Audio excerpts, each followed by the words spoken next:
How's the internet, bud?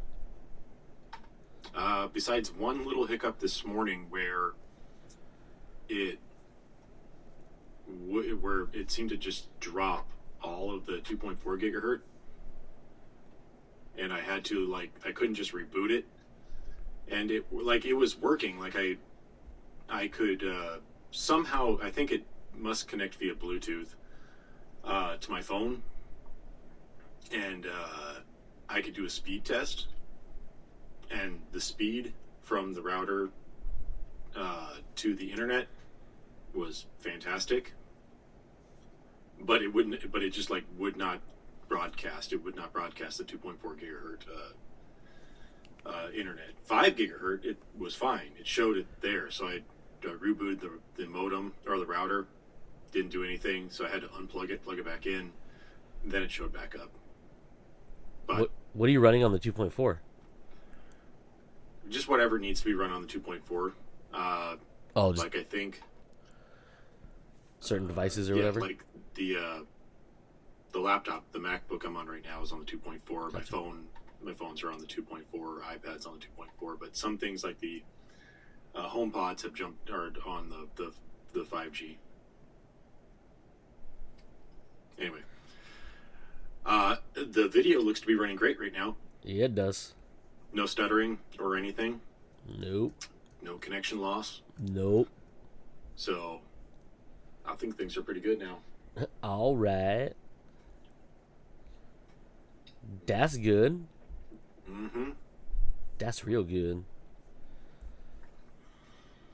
And of course, I'm hoping that whatever the work that they're doing outside right now, outside meaning just down the street, because it looks like they're laying cable out over there, is that new, I forgot what even the name of the company was. Wired. Wired, but not spelled Wired. It's No. spelled like two Y's or something like that. Wyyd. Yeah. But they're laying fiber that will be cheaper than Cox And better. and better, right? And I already have the equipment here to utilize it. So as soon as they say go, I'm gone. It's all around us right now. What is all around us? The areas that have it already. Cool. Like literally, the Marley Park across from you has it. And that would make sense of where they're doing current construction. Like they have, I think Waddell is being blocked off for parts of this week. What is your address? Actually, don't Don't say it on the actually internet. say that. No. Send it to me in a text real quick. Yeah, I would. I don't have my phone near me, so. Oh no, Joe, how are you living your life, dude? Dude, today is a busy. Why are you doing that? Sorry. What is the development name? Dude, I can only do one thing at one time. Give me a second. Joe's so simple.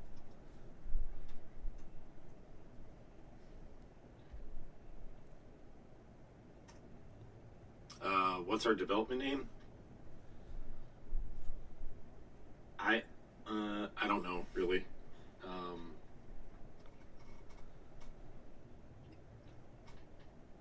I know I pass by it every single time that I, leave and come here. It's okay, bud. I got you. I don't even know. Can you look that up on maps? Yeah. Let me see if I can look it up on maps. You are not included yet. No? Nope. So it gets that detailed? Yep. Are you included? I am not. Otherwise, I'd have it right now.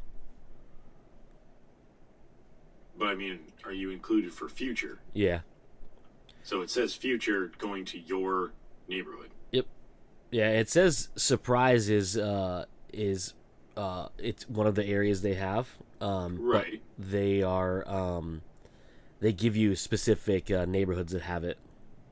Okay, that's. So where did you see that? Is it on their website? I never ran into that, so that's why I'm asking. Yeah. So if you add your you can add your address and they will tell you. But if you go to the website scroll super far down, it says "Say hello to the wired fiber hoods" is what they call it, which is hilarious. And then you can click on the different cities, and it'll show you like so. If you look at Surprise, it'll give you a list of the neighborhoods that have it. And the ones that are coming soon. Yeah. So they're growing further. They're not just right now. They're mostly West Valley. Where was it again? So scroll down from the main page, Yep. pretty far. You have to go past all the tech stuff, like all the routers and blah blah blah, Yep. Yep. and Yep. then you'll see fiber in your building, and then there's a big blue box that says "Say hello to wired fiber hoods," and it lists Arizona and California. Do you see it? I'm on the phone version, so the internet version, the No, I don't website. see any of that. Like it shows the prices. It goes the fiber internet features. Wired is, and then local transparent fiber, blah blah, symmetric. Wired is not bureaucratic, gimmicky, blah blah blah blah. Where we are going next, new construction. I do have an option for that. It's on the. This is what it looks like on the phone.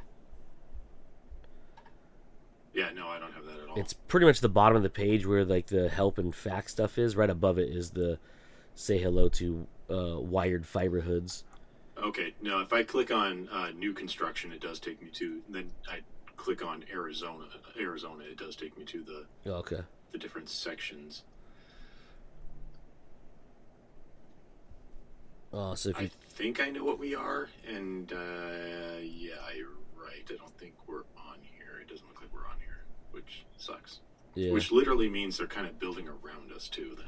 yeah because I think they have to go through the developments and the stuff like that to go through them. So they've probably only done a few areas. Yeah, but I'd have to look at where some of this is, and like this one here is Bell West Ranch. That has to be on Bell Road. So that means that you're kind of like building literally around us. Yeah. Is what I'm getting at. Yeah, it did feel like there's a lot of those that were like, "Hey, isn't that my neighbor's?" That's kind of fucked up.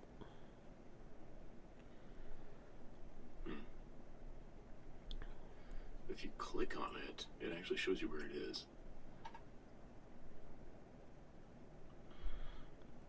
I don't recognize that street, so that is definitely not us. Nope. Yeah, that's on freaking Bell as well. Why are you building around us? Stop it. Stop it. Well, especially if it is literally the construction. No, yeah, that. Oh, that makes me so mad. Well, because the Marley Park one is. Caddy corner from where you live, yes. Yes, exactly. Told you. The hell's Sparklighting? It's another. Anyway, It's a competitor of theirs. I've never even heard of Sparklate. I never heard of these guys, until my brother was like, "Hey, have you ever heard of this internet service provider?" And I was like, "No." Apparently, his friends have it in whatever place that it's already available in, and said it's cheap gigabit. Yeah, I mean it's crazy because it has no data caps. There's like you can get up to 2 gigabits per second, which is just And fucking that's only $150 for the 2 gigabits per second Yeah. up and down. yeah, and it's unlimited, so there's no like you're not running into like well data caps. There's no like you can't once you use so much they're not like gonna throttle you down, which I thought was pretty rad. Below the construction and news section, they have a 5-step process that they detail. So first, they go around hang door hangers, send construction notices to every resident, ask residents to sign up for email communications at fiber.events. Construction crews will mark the approved running lines with white paint, blah, blah, blah. Various utility companies with facilities in the area will basically do the same thing. So basically, when they come here, they'll go door to door and hang something on our door and be like, "Hey, we're coming to your area." Sign me up. I sign up for the notifications. Well, good for you because you'll be able to get them. Um, what I think will be cool, and I would have to look it up a little bit more because the house is actually pre-wired for Ethernet, and I believe it has one line that runs, excuse me, to the outside. So they wouldn't even have to drop a line into the house. They would just have to run it to whatever box is outside to that line. Because from what I understand, all you need is just a Wi-Fi 6 router. Yeah. Like obviously they're going to have to do some sort of conversion from fiber to Ethernet, but it must be done at some box just outside the house or something. I'm not really sure. That's the part I'm not really sure about.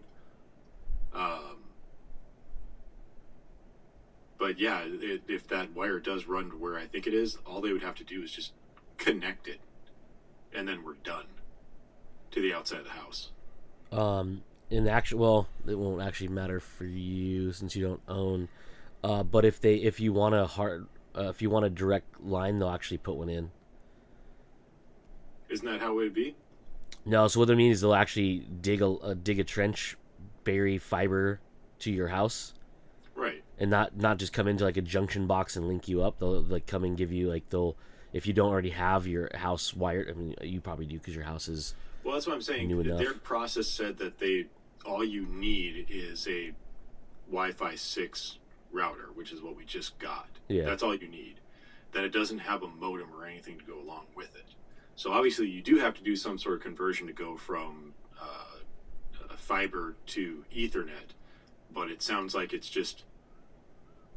doesn't sound like there's like a huge box or anything involved. So that's why I was wondering if there's something that they drop outside the house and then it gets run to the house. They just trench it to the house with Ethernet. And if that's the case, there's already an Ethernet drop that I think goes outside anyway. So they wouldn't have to come into the house. They would literally just have to click. Does it work? Yeah. Cool. Yeah, it's probably a box they'll mount up that just plugs in. Yeah. Unless it's not like that. Like I said, I haven't really looked into to that exact side of things. But that's cool. I like it. Yep. Anyway, this router really does work really well because I was able to open up multiple programs here without any video stutter. Good job, buddy. Yeah, I know, right?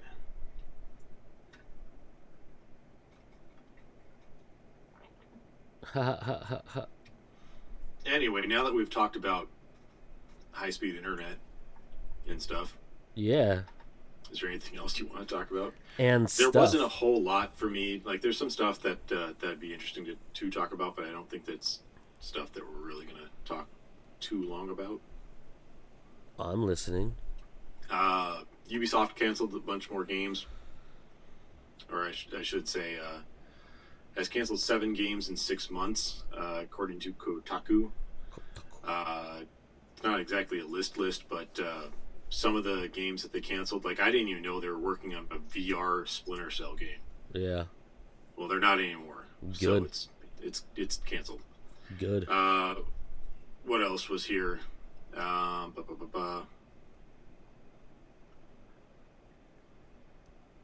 was it? So Tom Clancy's free-to-play shooter for Ghost Recon Frontline has been canceled. The VR Splinter Cell game has been canceled.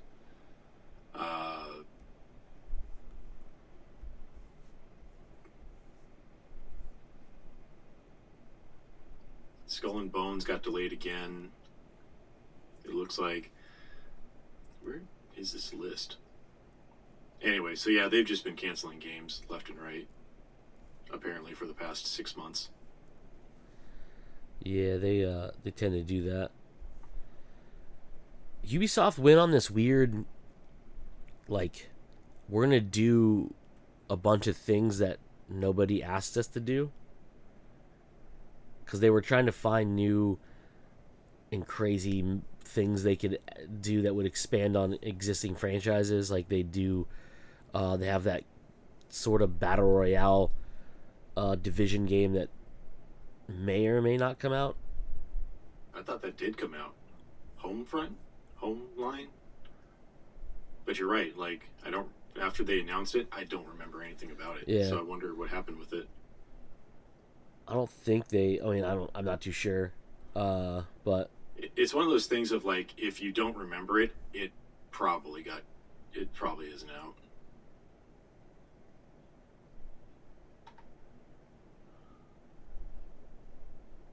Anyway, that was one quick article. That's all it was. all right. Apparently, we're now getting a Dungeons and Dragons TV series on Paramount Plus. I don't know if it goes along because the movie just came out not too long ago. Still come out? It's not out yet. Not out yet. I don't know if it actually incorporates anything with the movie, but man, I don't know how much you follow any D&D stuff. I don't really follow anything directly, but I see things ancillary. I see things that, peripherally, because it bleeds over into other things that I enjoy.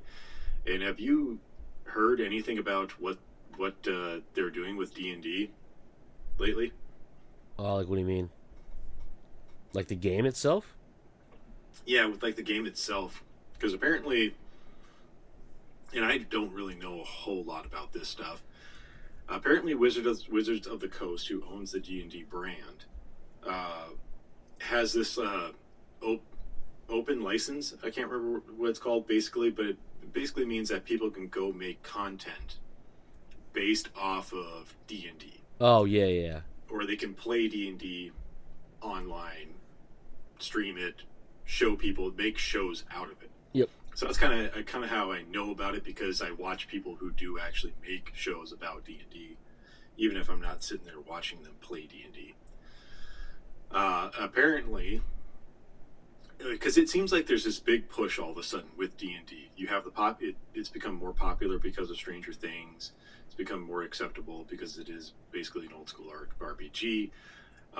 And so you have a lot more people that have played it as a kid, now playing it and continuing to play it as adults, but it's becoming more accessible and open to being able to play it. But apparently, they want to start making money off of it more than just the games and whatnot. So obviously we have the movie that's coming out. We have the TV series that has been announced on Paramount Plus. But apparently, Wizards of the Coast has changed their open game license. That's what it's called, OGL. OGL, yeah. Where they want to be able to take 25% of the gross revenue of anybody who agrees to the OGL license. So any of your YouTube channels or anything that have used the OGL in the past to be able to play D&D, live stream it, to be able to make whole campaigns and everything around it, they want a cut of their revenues now. Yep. And the whole D&D universe is up in arms about it. Yeah. I mean, as they should be. 25% of gross is going to be a large chunk of cash for a lot of things that are very small operations. Now, I don't know if you have to opt into this. Like, can you just opt out of it and just be like, yeah, I'm just going to stream D&D, and you can't really do fuck all about it? You can't take part of my revenue if I don't agree to things. I'm not sure if that's how it works. I guess we'll find out. If you do, I think they can shut you down because it's copyrighted material. Because it is copyrighted material? Yeah. But it's one of those things where, like, I think they brought in some guy who's like a very money-based financial type guy, and he's like trying to make more money off of this material at this point in time, and I think that's probably where it came from. But it's just another one of those things. It's like kind of like Nintendo, how like Nintendo likes to uh, put DMCA, throw DMCA letters at fans on YouTube for making fan created stuff. You're basically punishing the fans for making you who you are. Because without any of these YouTube channels that play the game, talk about the game, do anything with the game, you really wouldn't exist. So now you're trying to make more money off of them instead of just trying to make better content. Yeah. It's fucking dumb. Anyway, that's all I have to say about that. Yeah, it's interesting. I did read this a while ago. I say a while ago. I read about this a while ago when they were changing this because I think they did it, or they're working on it a while. Like I think I read it in summertime or something, but I had no one to talk to about because none of my friends really know too much about Dungeons and Dragons. Mm-hmm. But yeah, it's interesting because they're just basically flexing their copyright of it. But the where it falls short is the OGL only covers the content they create. So if you are using storylines and campaigns created by them, that's where the OGL can take over. But if you're using the base rules and structure of Dungeons and Dragons, they can't come at you. So people, bigger groups who write their own storylines and create their own everything, all they really have to do is just change the names of anything that's copyrighted monster through them, and they won't get in trouble for it. They can't be stopped because they didn't build the narrative. It's their narrative, their story. So their characters would be their own. Now, if they do that, if some people would do this, if they took the content and just changed the names and the places, but the story is the same, they would then be at fault for breaking the agreement, and they would have to owe them money. Gotcha. But and I can see this pushing a lot of these companies towards alternative D&D style games. Some of the names escape me right now. Is Pathfinder not owned by Wizards of the Coast? Might not be. I don't remember all the brands they own anymore. I was surprised in the articles to find out, oh, that's a car. Oh, there's the role-playing game. I was surprised that apparently Hasbro is the parent company of Wizards of the Coast. I thought they were still like their own. No, they got bought out a while ago. Their own thing. But yeah, I could definitely see this. No, I don't think it is. I think it is a shoot off of D&D. But I can see this like pushing these YouTube channels to more open and free games that will support them better. Oh, for sure. I should have led with this one. Oh, okay. There's two more articles left that I had saved, and I totally forgot about this one. Apparently, there's a new rule over in England that law, whatever you want to call it. Whatever those things are. What they call them over in England. Starting now, all new homes built in England have to have gigabit broadband connections run to them. Interesting. Yeah. That'd be cool if that would be a law that they would bring over here. Obviously, we just talked a long bit about gigabit and whatnot. But yeah, it's cool to hear that there's actually, governments out there that want to be progressive and be like, yes, let's push things forward and say, it doesn't say like it, and I don't know how their internet providers are. They might be like us, or they might be more government owned. I'm not really sure how the UK works. But it's good to know that they're like, no, anything new has to have gigabit broadband built into it. I'd imagine there's probably a few caveats to that. I couldn't imagine, them building a new house in the middle of a place that doesn't already have the infrastructure to be able to, like a small town that doesn't have the infrastructure to support uh, gigabit internet, and they like have to run it from wherever it would run from to this one new house or new housing development in the middle of nowhere. So I'm sure that there are those types of caveats, but I imagine that when you actually have the bigger towns already have infrastructure in place that could support gigabit, or in the bigger cities, any new development would have to have gigabit internet. So that's cool. Yeah, it's pretty rad. That's definitely something you're going to see in the future in a lot of places too, just because it's going to help sell property and entice people to live there, obviously, because if you have access to the newest and greatest, but also the later cost of not having to incur that price of adding it would be a good idea too. Right. And this is the type of thing, especially with what's coming over here, that'll hopefully just cause Cox to also drive down the price of their stuff. Their monopoly. Mm-hmm. Because Yeah. that is such a... I can't believe that the knowing about how these companies work and how they're able to get away with stuff, because they are monopolies wherever they are. You only really have one cable service provider for coax, and only like one cable service provider for like DSL phone line, and that's it. In basically every place that you go, because they just drive out all the competition, and they're allowed to do that. But somehow Microsoft includes Internet Explorer in their software, and it's a monopoly. All I'm saying, this is dumb. Speaking of dumb, final article that I have here comes from one of the products of CES. How would you like a totally wireless TV, Cody?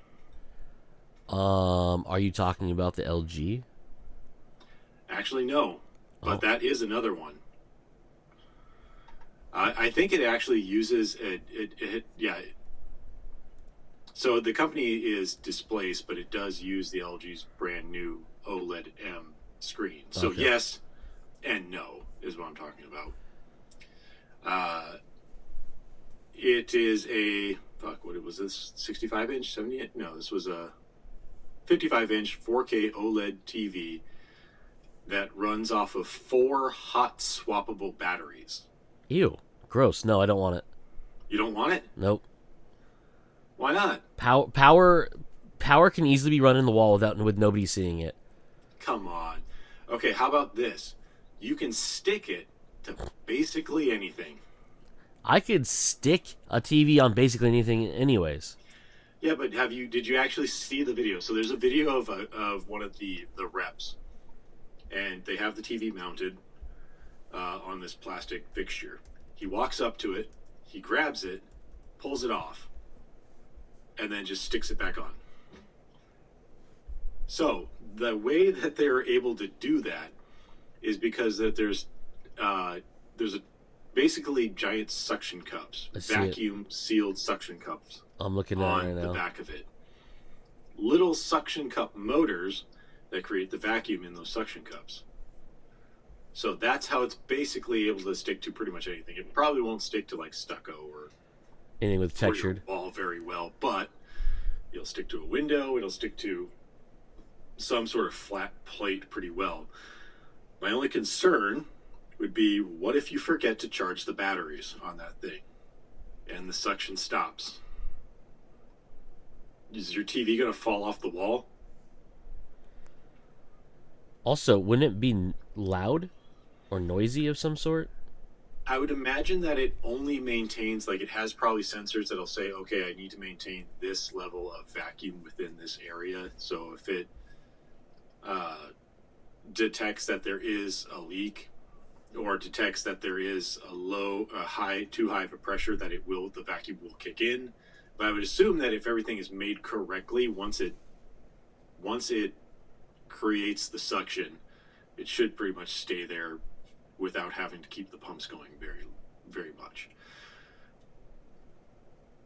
So it might not fall off because of that, if it's well designed. But it would just be weird to forget to charge your TV. And it is 4 replaceable batteries. So I could imagine that you could say, and I don't know, I would assume that they would have to like have some sort of load balance on those batteries so they all discharge at about the same rate. And maybe you could it says they're hot swappable, so you could just like take one out, put a new one, put a fresh one in, or you could probably just plug it in. Not really sure how that works either. Yeah, it's one of those CES tech things that's like, that's really kind of cool. Also, really kind of dumb. Because you're right. You could literally just, first off, if you have, it costs $3,000 for it, for just the 55-inch model. I don't know if there's actually different sizes now that I think about it. There's not.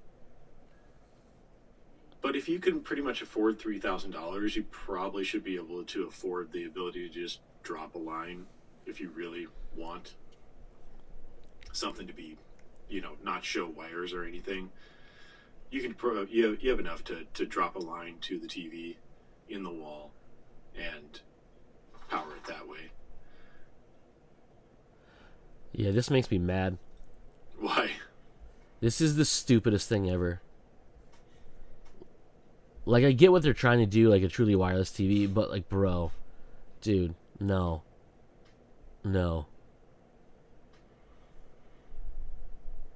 Because you're going to have assholes out here, like, trying to hang on the TV, and it's going to fall off and break.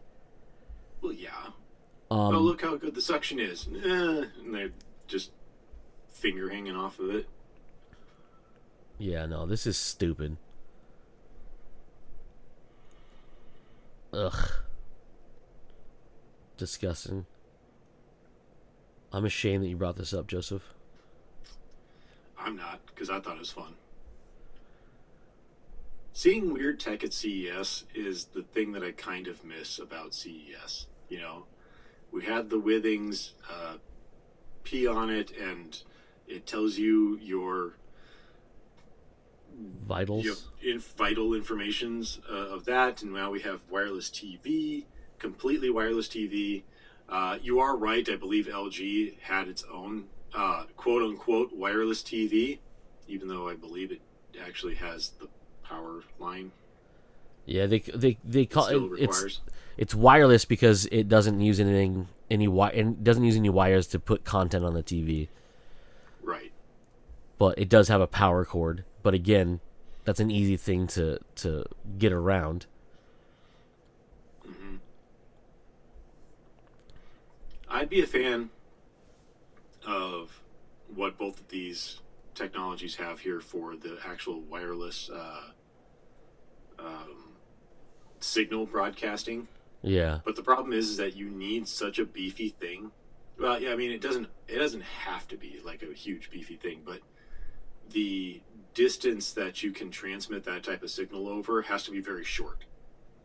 Once you start getting into like the 15-foot range or something like that, or you start putting walls in between, you really do start to lose signal quality with this type of stuff. So even though you're running things wirelessly, it's not like you're running things wirelessly in one room and then putting all of your equipment in a totally another room, like even probably like 30-40 feet away, because at that point you're losing signal.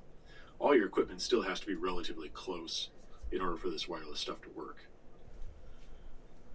Yeah, I completely agree with you. So I mean, the LG technology, they didn't specify all about it in all the magic it uses. They just kind of briefly talked about it, how they plan on making the wireless transmission work from the set top box to the panel, and that's great and all, but you're still multiple components. If one part goes out, then your whole thing is screwed, right? Well, if the one box went out, you'd be screwed. But if you had that built into the TV anyway, that box went out, you'd Well, be screwed no matter what. yeah, but you're relying less on like a component going out when it's mounted in the TV. I mean, not that those are foolproof, because hello, that's what I fix at work every day. But there's just more to it, obviously, and things like that you just run into more difficulties with. And as we our ever changing wireless landscape is in the future, that box could become troublesome.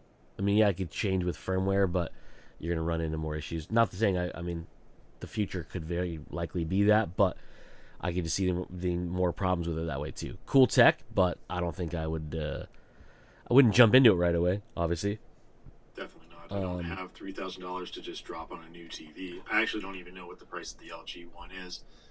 Just going off of the price of the displayed one here, which uses LG's panel. So you have to imagine that it has to be somewhere around $3,000 for LG as well.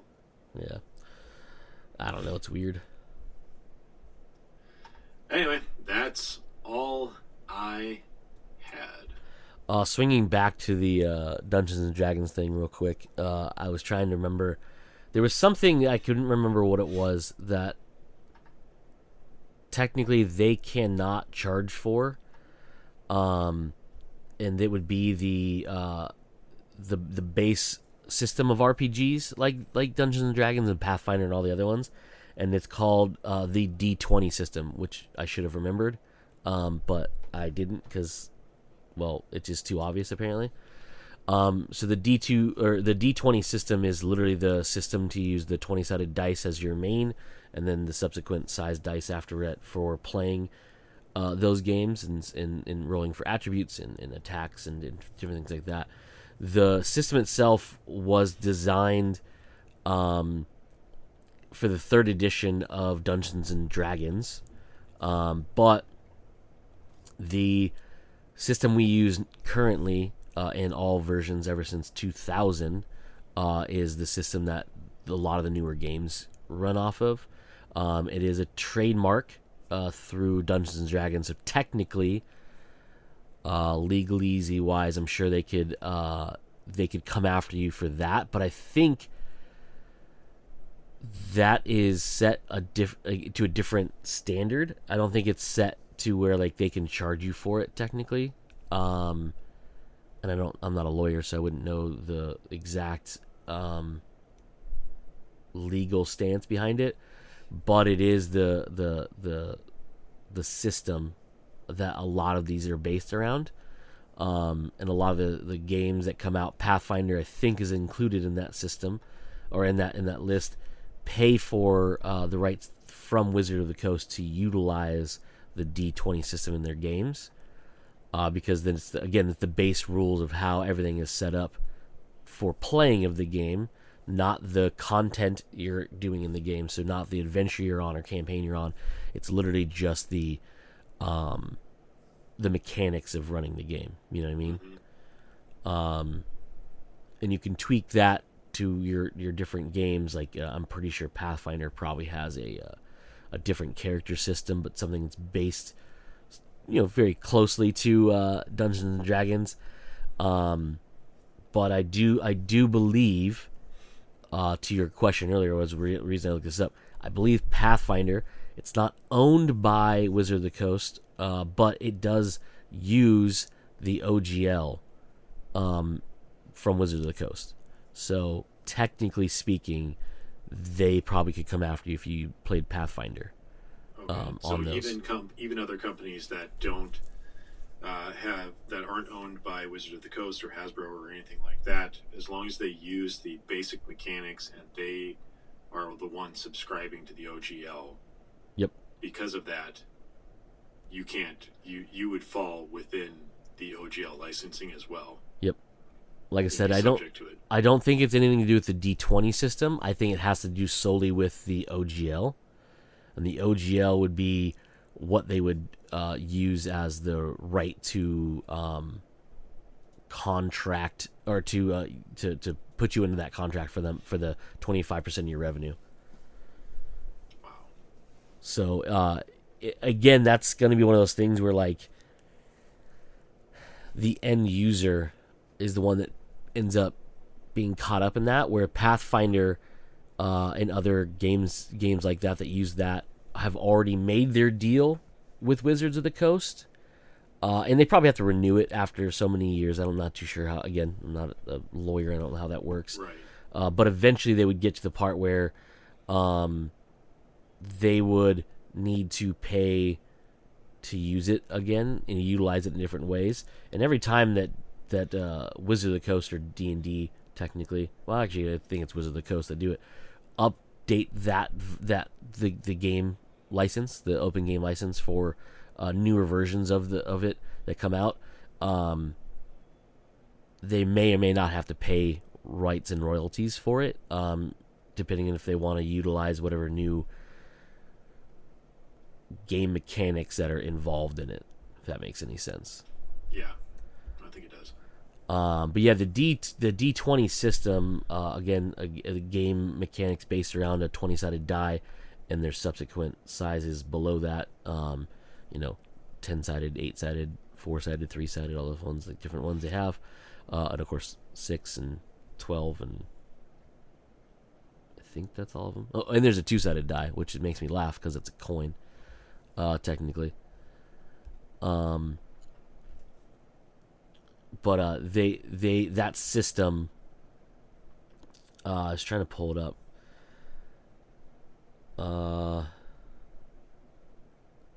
Only dates back to 2000. Really? That's when they essentially published the D20 system that a lot of the games are utilizing currently. And it all started with the 3rd edition of Dungeons and Dragons that came out in 2000. And it was updated with the Player's Handbook, the Dungeon Master's Guides, and the Monster Manual, because they all utilized that newer system. And I don't know if there was a specific name for the one before it. I just know that was the one that, like, all the newer games that come out utilized that system ever since then, because of the I guess the simplicity and rules or guidelines that are in it. Just help you build your game mechanics around it, because for people who play D&D or know a little bit about it, every character, so warrior, wizard, mage, all the different ones like that, they utilize a different set of dice, and then depending on what they're doing, a different set of dice will be used to make your attack or your save throw or whatever it is you're doing. So if you're using a skill that utilizes a dice, it may be roll 3 four-sided dice, and then you use that number to make up your throw or skill or whatever you want to call it at that point. That's kind of the basis of it, and that's always been the original. But as they've evolved over the years, they kind of set these rules back in 2000, which doesn't sound that far that long ago. But if we're talking about years, it's been 23 years since that came out, so it's been around for quite a while. And if you go back and look at how many different type of games have come out since then, not just from Dungeons and Dragons, but like from other companies like Pathfinder, which actually isn't the company's name. Company's name is Piezo. I don't know. That's the listing on Wikipedia, at least.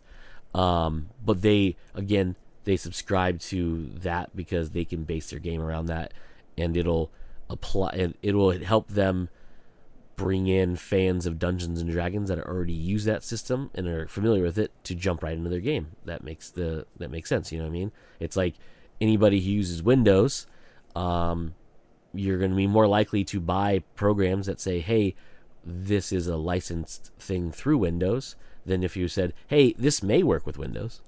Right. You know, it's just it's an ecosystem in a way that would lean itself to be more popular with certain people. because of the likelihood they already know how to use it. Now, if you're jumping in for the first time into role playing, you're going to be inundated in that anyways because it's going to be the most popular version that you're going to run into. And other games will still utilize dice, but most of them are going to be a 6-sided dice, and they're going to build the rules around how they want to use a 6-sided die or whatever it is. But that's basically what it is. Cool. So, yeah, a lot of weird things could happen with that, with the OGL licensing thing happening. But I'm pretty sure you're going to see a lot of backlash come into a lot of creativity on around how to get away from that. And they're going to quickly find out that it's probably not the best move they're going to make, because the bigger companies or creators that make that content can probably afford not 25%. That's a lot, but they could probably negotiate with Wizard of the Coast for a smaller amount because they do make so much more revenue than a very small YouTube channel or creator would make on there. But that's up to the lawyers to discuss, I guess. Yeah. And all that fun stuff. Yep. Anywho, unless Joseph has anything else. No, that's everything. Then I'm looking over here. Yep, my producer's giving us the whole wrap-up sign. So I guess that's it for this week's episode of Comes Naturally. We have been Joe. I have been Cody. And as usual, you fuckers just came naturally. Bye.